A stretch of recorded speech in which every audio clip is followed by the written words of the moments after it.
Hey everybody, welcome to Sweetcast. It's your friendly neighborhood Clint. I guess we'll go with that one for today. Why not? So in this video, I want to talk about Rob Liefeld. Teaser here for you. I think this is called a teaser. I don't know. We'll get into it. He retweeted this on Twitter. How many comics has he sold? That's what Rob Liefeld said. And that was retweeting somebody that decided it would, be wise to post Mike Hawthorne's anatomy lectures, and it's an image that explains where all the muscle groups are.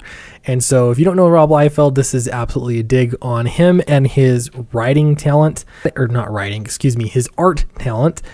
And so I got into this, got thinking about it, and I decided Rob Liefeld does not suck. Despite what so many people say online or seem to believe, I've seen so many hit pieces against Rob Liefeld.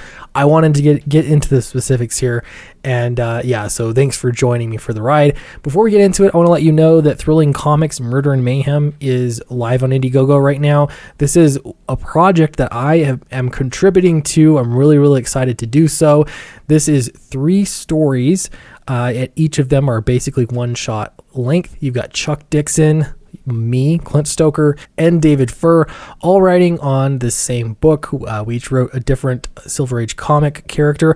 I wrote Silver Streak, and so if you haven't backed this yet, it's a great time to jump in, help us get this thing funded so that we can see print. All right, Rob Liefeld. Now, if you don't know much about Rob, he has been not even controversial. Well, okay, maybe he's been a little controversial, but in the past, he's just been really ripped on a lot. And most famously for this Captain America picture that you see, it is on the left. That's the original, and people have goofed on it. It's a little funny. Some of the anatomy is pretty funny there. I remember when I was first getting into comics, I started looking up just anything I could about different comic artists and writers just to learn more. I was just interested in it. And Rob Liefeld kept coming up as supposedly the worst artist ever. I looked at his art, and I've got to be completely honest, it's not for me. At least not the art that he is probably most famous for in the 90s. Now, that is overlooking a few things. But Rob Liefeld, earlier in his career, you can see, what it looks like. A lot of the images that you'll see, and a lot of the detail on the veins and all this kind of stuff, and the no lips thing. And pouches, I guess that was another thing that Rob was known for.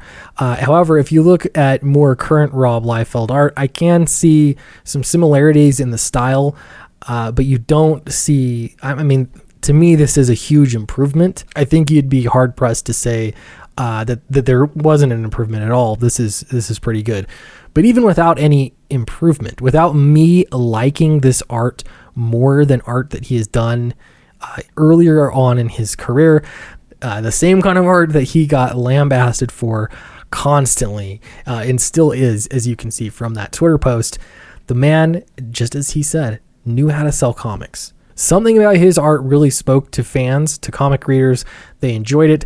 There were a lot of people that tried to emulate what it was that he was doing.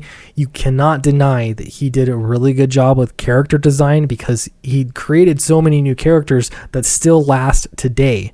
And it used to be, for me, a metric of, how good someone's art is. I'd measure it against how well I do. If I'm going to hire somebody, which I do quite often, hire artists for projects, I like to review portfolios, or better yet, I like to work with artists that I've already worked with in the past when I find good working relationships.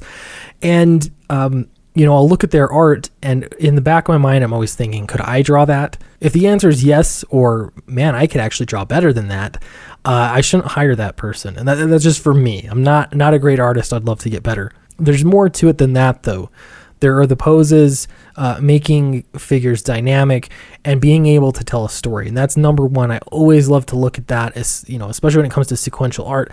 How do you tell a cohesive, interesting, compelling story that keeps you engaged in reading the comic? And as always, is the artist good or is the artist not good? It's extremely subjective. But there are certainly some things that make artists just not good enough. And one of those would be making characters not look consistent.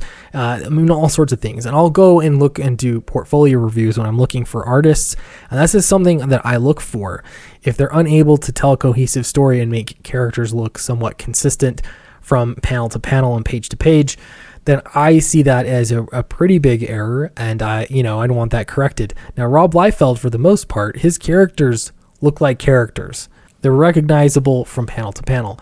So what is it that makes him bad? Is it the anatomy? Well, I don't know about that. Jim Lee, for example, his art critics seem to be really torn on Jim Lee. Some people love Jim Lee. I love a lot of Jim Lee's work. This is more recent work, and this is the kind of Jim Lee that I really like. If I contrast that with something like this, that's older Jim Lee, I don't like it nearly as much. Now, that's a lot earlier in his career, you might say. Yeah, you're starting to see a trend here, possibly. It was also just a different time in comics. Coloring was different. It was very flat. There was a lot that was very different about how comics looked back then. But still, there is a difference I see just between these two. And yet, during X-Men, during his days at Marvel in his early career, he did very, very well and sold a lot of comics. Heck, he sells a lot of bags. That was another thing. He recently had that art bag thing that he posted up on Kickstarter or something like that. He did really, really well. Now, when I posted this piece, this is actually the limited print that was coming out with Downcast. I first showed this off. This art was done by Chaz Wagamont. When I showed it off, unanimously, everybody said it was beautiful. It was amazing, and people were really excited about it. But what makes it good? How do we know it is good? Right? Who decides what is good art and what is not good art? Here's another one. This is from Charlie Snogans. He's quickly he's up there. He's one of my favorite artists that is doing comics right now. We're actually going to be doing a book together soon in the future, and this is from Jawbreakers. Now, if I were to really dig into anatomy and compare it with some still picture, some diagram of where all the muscles go, or how big possibly finger joints are, or how they should bend or something like that, this is where you're moving from realism to cartooning. I hate to be the one to break this, okay, but this is the truth. Comics are cartooning. They're a form of cartoons. It's not animation. I'm not making that argument, obviously. It's still frame, it's comics. It's not supposed to be real life. If I wanted to see that, I could watch a film with no special effects. You could take photographs, and if you did take photographs and do a comic, I think people would not be very jazzed about that, because there's something else. It's beyond getting just the anatomy so that it looks 100% perfect. It's about sending some kind of message. It's about sending a message. Here's a page for Supergirl number 25, page 14 and 15, double page spread. This is from Paulo Siqueira. I know I probably murdered his name. He's amazing. He's up there, man. I'm just picking through some of my favorite artists here. He's fantastic. These pencils are, to me, they leave nothing to be desired. But how realistic is it? How realistic is the motion, the movement, everything, the facial expressions, the anatomy? Yes, the anatomy. How realistic is all of it? Again, I think it's beyond realistic. If you read comics, I think you know this, right? There are varying kinds of styles, and this is something that I love about American comics that I don't think gets enough credit, in that there's so many just varying different styles, and especially in indie comics, things that are allowed within the medium, that you get a taste of different kinds of art. Anything from Mike Mignola, who's extremely stylized, to someone like Ethan Van Sciver, who's a little bit more to realism, but all of them have this thing in common, and that is that you're conveying something else beyond just people and figures or frogs or whatever else. Hellboy. Underneath it all, you're telling a story.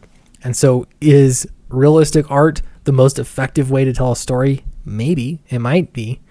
I doubt it, though. I think it's somewhere just beneath realism to extremely stylized artwork.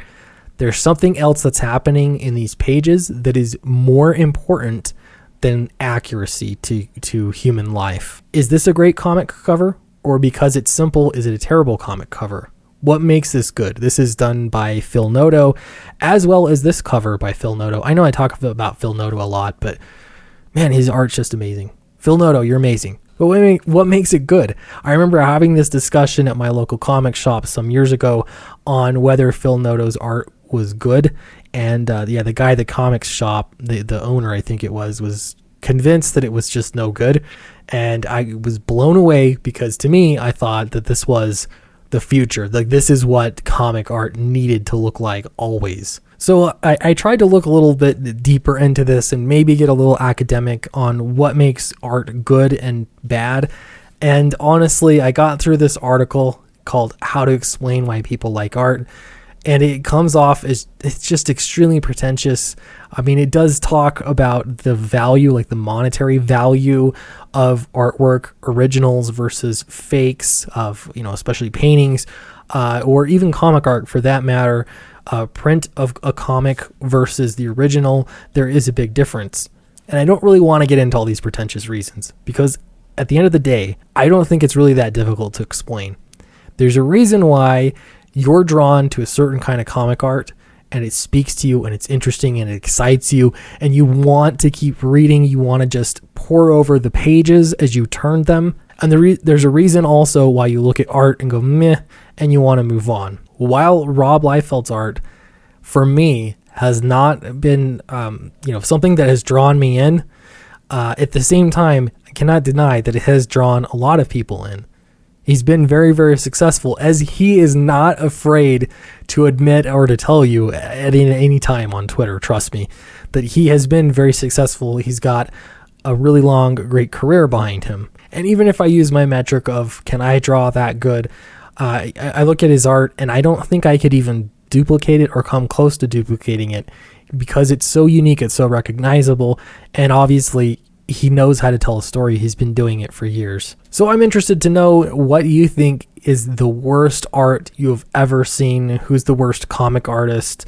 We don't need to be mean about it, but just, let's be honest. What's the worst comic art you've seen throughout history? And better yet, what is the best art? What really speaks to you? What is the best? I'm guessing that we're not going to get a lot of the same answers in the comments. Don't forget to leave a like, subscribe. That really, really helps out the channel. And thank you very much. I'll see you next time.